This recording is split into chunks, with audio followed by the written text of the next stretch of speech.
சர்க்கம் 44.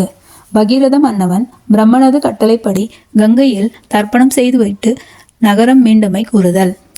ராமா, அப்பொழுது பிரம்மதேவன் வந்து பகீரத மன்னவனை நோக்கி, ஆண் சிங்கமே, சகர மகாராஜனது குமாரர்கள் 60,000 பேர்களும் உன்னால் சொர்க்கம் அடைந்தனர். கடல் நீர் எவ்வளவு காலம் இவ்வுலகத்தில் இருக்குமோ அவ்வளவு காலம் வரையில் சகரகுமாரர்கள் அனைவரும் தேவர்களைப் போல் வானுலகில் வாழ்ந்திருப்பார்கள். இக்கங்கையும் உனக்கு மூத்த பெண்ணென்று பாகீரதி என்றும் எங்கும் கியாதி பெற்று விளங்கப் போகின்றது. அப்பா பகீரதனே, உனக்கு பூர்வீகனாகிற சகரனும் அம்சுமானும் உன் தந்தையாகிய திலீபனும் கங்கா நதியை கொண்டு வர வேண்டும் என்று விரும்பியிருந்தனரே அல்லாது கொண்டு வந்தார்கள் அல்லர். நீ ஒருவனே பெருமுயற்சினால் அரிய பெரிய இக்காரியத்தை செய்து முடித்து நீடூழி காலம் உலகம் கொண்டாடும்படி சிறந்த கீர்த்தியை பெற்றனை.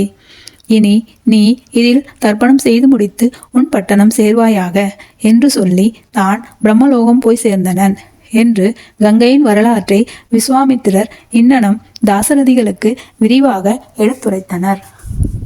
ஸ்ரீமதே ராமானுஜாய நமக. வால்மீகி ராமாயண வச்சனம் பாலகாண்டம் சர்க்கம் 45.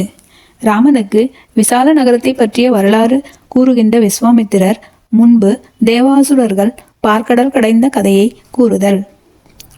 பிறகு விஸ்வாமித்திரர் முதலிய முனிவர்கள் யாவரும் ஓடத்தினால் கங்கையை தாண்டி சென்று மிகவும் அழகாக விளங்கும் விசால என்னும் நகரத்தை சேர்ந்தனர். ராமனது கோரிக்கைக்கு இணங்கு முனிவர் அந்த நகரத்தினை பற்றிய வரலாறு கூறலுற்றார். ராமா, முன்பு கிருதயுகத்தில் திதியின் புத்திரர்கள் மகாபலிஷ்டர்களாகிய மாத்திரம் இருந்தனர். அதிதியின் புத்திரர்கள் மகாபலிஷ்டர்களும் மிக்க தார்மீகர்களுமாயிருந்தனர். அந்த இரு வகுப்பினரும் நாம் என்ன செய்தால் சாவும் கிழத்தனமும் நோயும் இன்றி இருப்போம் என்று ஆலோசித்து நாம் பார்க்கடலை கடைந்து அமிர்தத்தை பெற வேண்டும் என்று நிச்சயித்தனர். பிறகு வாசுகி நாகத்தை கயிறாகவும் மந்திர பர்வத்தத்தை மத்தாகவும் ஏற்படுத்தி கொண்டு அவ்விரு வகுப்பினரும் பார்க்கடலை கடையத் தொடங்கினர். அப்படி 1000 ஆண்டுகள் சென்ற பின்பு வாசுகியின் சிரங்களெல்லாம் பயங்கரமாக விஷத்தை வெளியில் கக்க மத்தாகிய மந்திர பர்வத்தினுடைய கற்கள் எல்லாம் வெடித்து போயின. இவ்வாறு இருக்கையில் நெருப்பு போல் எரிந்து கொண்டிருக்கிற ஹாலாஹலம் என்னும் மகா விஷமே மேலே கிளம்பிற்று. அதனால் தேவாசுர மனுஷியர்கள் அனைவரும் அடங்கிய உலகங்களெல்லாம் கொளுத்தப்பட்டன.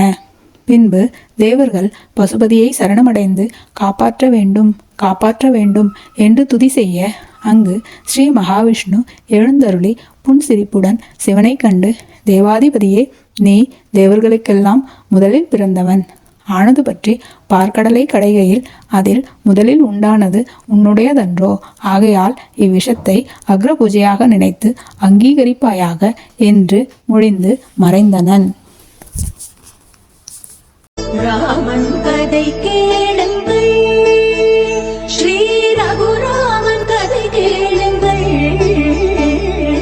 ராமன் கதை கேளுங்கள். ராமாய ராமபத்ராய ராமச்சந்திராய நமः. ఈ జగమంతా రామమయం. రామ రామ రామ రామ రామ రామ రామ రామ రామ రామ